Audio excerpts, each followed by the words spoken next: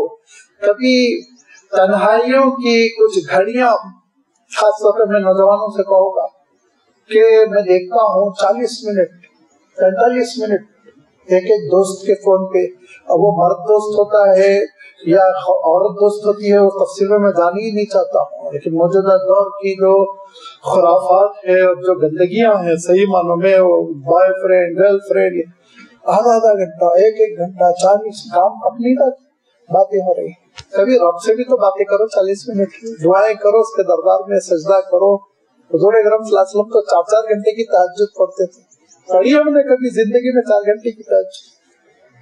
کبھی ہم نے زندگی میں، چلیے شب قدر میں پڑھ لیں، رمضان کی راتوں میں پڑھ لیں، جمعہ کی رات پڑھ لیں، کوئی ایک رات سال کے لیے کم سے کم ہم خالص کر لیں، تو جو اتنا بڑا میرا محسن جس کے احسان کے بغیر میں ایک لمحہ جی نہیں سکتا ہوں، ایک نوجوان بڑے اچھے خوبرو ٹھیک ٹھاک پڑھے لکھے، ایک مدت کے بعد ملاقات ہوئی تو میرے پیروں تلے زمین نکل گئی۔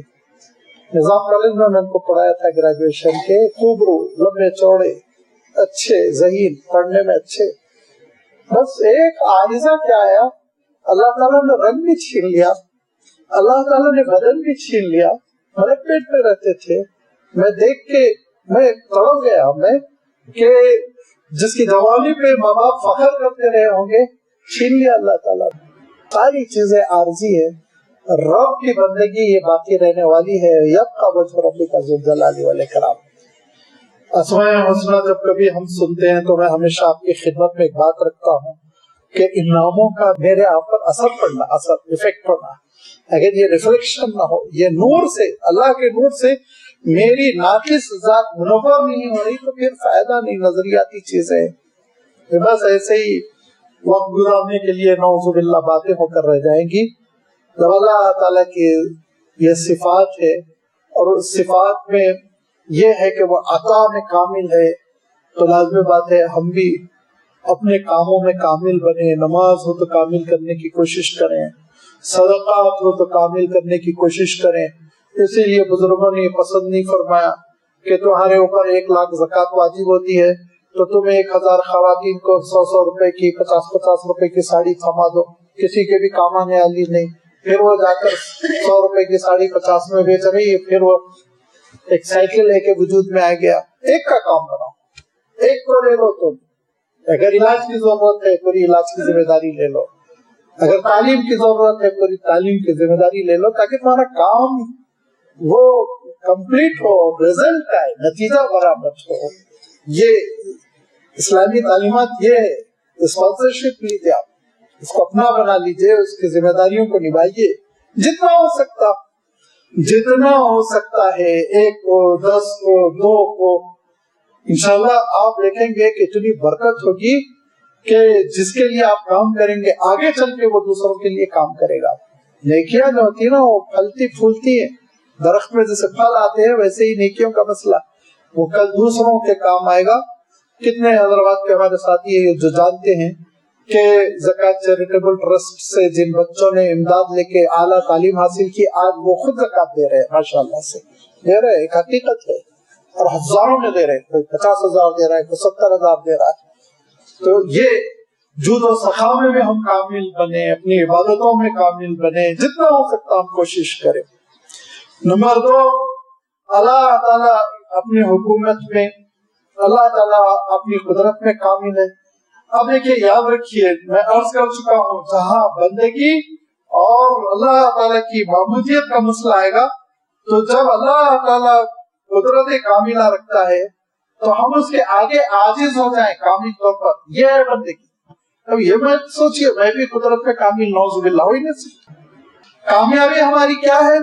ہماری کامیابی یہ ہے کہ جب اللہ تعالیٰ اپنی قدرت میں کامل تو میں اپنی عاجزی میں کامل ہوں۔ اسی لیے تو سجدے ہیں نمازوں میں، مٹی میں سر رکھ کر، ہم لوگ تو قالینوں پہ سر رکھ رہے ہیں، اللہ کے رسول صلی اللہ علیہ وسلم ریتی پر سر رکھتے تھے۔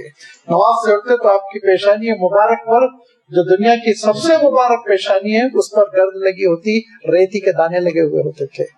یہ بندگی کا ثبوت دینے کے لیے سجدے ہیں نا نمازوں میں. اسی لیے اللہ تعالیٰ نے فرمایا میں آیت پڑھوں گا تو سجدہ واجب ہو جائے گا، سجدے کرو رب کے قریب ہو جاؤ. فرمایا سجدہ کرتے جاؤ، اللہ سے قریب ہوتے جاؤ. اس کی قدرت کا اعتراف، اس کی حکومت کا اعتراف، ایسا اعتراف کہ آپ نیچے مٹی پہ سر رکھ کر گئے سبحان ربی الاعلی، سب سے اعلیٰ تو ہے اللہ، سب سے بلند تو ہے، سب سے کامل تو ہے، قدرت تیری کامل ہے اور حکومت تیری کامل ہے، اقتدار تیرا کامل ہے، تو میں سب سے عاجز ہوں، سب سے چھوٹا ہوں تیرے دربار میں. پیشانی رکھ کے میں اعتراف کر رہا ہوں کہ میں بندہ ہوں تیرا. یہ ہمارے اندر بندگی پیدا ہو. جب بندگی پیدا ہوگی تو یہ ہماری معراج ہے، معراج کامیابی ہے ہماری. دیکھیے لوہے کی کامیابی ہے بہت سخت ہو، جتنا سخت ہوگا اتنا قیمتی. لیکن روئی کہنے لگے میرے اندر بھی لوہے جیسی سختی آ جائے تو آپ اس روئی کو اٹھا کے پھینکیں گے؟ نہیں پھینکیں گے. روئی میں تو نرمی ہونی چاہیے نا، ملائم ہونی چاہیے. لہذا اللہ تعالیٰ جب اقتدار میں کامل ہے تو میں بندگی میں کامل، عاجزی میں کامل، خاکساری میں کامل ہو جاؤں. یہ میری شان ہے. وہ خالق ہے، ہم مخلوق ہے. وہ رب ہے، ہم بندے. لہذا ربوبیت میں کامل، میں بندگی میں کامل. تو گویا آپ اپنی کوالیفیکیشن میں سب سے پرفیکٹ ہے اور سب سے ایکسلنٹ ہے، کامیاب ہے. اور پھر اللہ تعالیٰ ایسے بندوں کو نوازتا ہے، اتنا نوازتا ہے کہ چھپر پھاڑ کر دیتا ہے، بندگی کی توفیق دیتا ہے، عزت دیتا ہے، قبولیت دیتا ہے، محبت دیتا ہے، جس کے ہم سب محتاج ہیں. اللہ تعالیٰ ان حقیقتوں کو ہم کو سمجھنے کی توفیق عنایت فرمائے اور اسماء الحسنہ کے ذریعے سے اللہ تعالیٰ اپنا تقرب اور اپنا تعلق ہم سب کو عنایت فرما دے. وآخر دعوانا ان الحمدللہ رب العالمین.